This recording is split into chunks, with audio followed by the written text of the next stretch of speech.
Steak au Poivre 101. Learn how to sear a nice piece of beef, learn how to finish it in the oven, learn how to make one of the classic integral sauces of the modern bistro world, and great recipe for Valentine's Day. The first thing we want to do is preheat our pan really well. And I'm gonna trim up these 2 big sirloin steaks. Want to get rid of any extraneous fat because there's no reason to have it. I also want to take away this connective tissue here. That's a really, really hard piece of sinew. Next thing I'm gonna do is I use my finger and I poke down. And like when I poke here, you can see the fat depresses all the way. But when I poke here, nothing happens.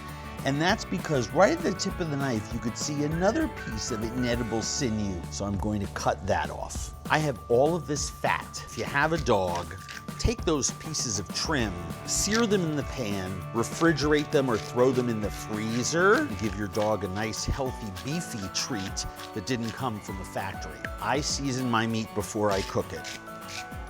And I'm just gonna lay these pieces down in there. So I'm just gonna hard sear these on both sides to get a nice crust and then finish them in the oven. By putting these pieces of fat around it, we're actually rendering plenty of fat to provide the backbone of liquid that we need in the pan. Let's take a look what we got there. That's a pretty nice crust there. And I'm gonna do the same thing on this side. Before this goes in the oven, I'm gonna make sure I have enough surface space between those steaks. And the reason that I have the oven at 500 degrees and not 425 is that I want any liquid that comes out of the steak to instantly evaporate. I'm just gonna turn these over and walk these into my 500 degree oven for 5-6 minutes to medium rare. Most important thing, take our steak out to rest.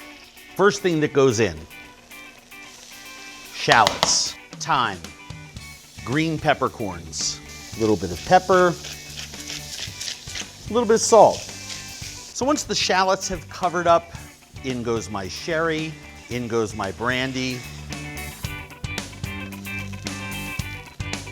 I just like doing that because it's fun.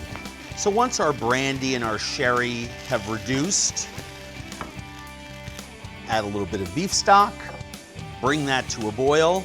This is a lovely time to remind you, when you're cooking meat like this, let it rest, let all that fat and those juices return to the middle, and you're gonna have that wonderful unctuous mouthfeel. We've almost reduced our volume of liquid by about half, and it's time to add our cream. And we saute and cook that down until it's sauce consistency. Oh, almost the right texture.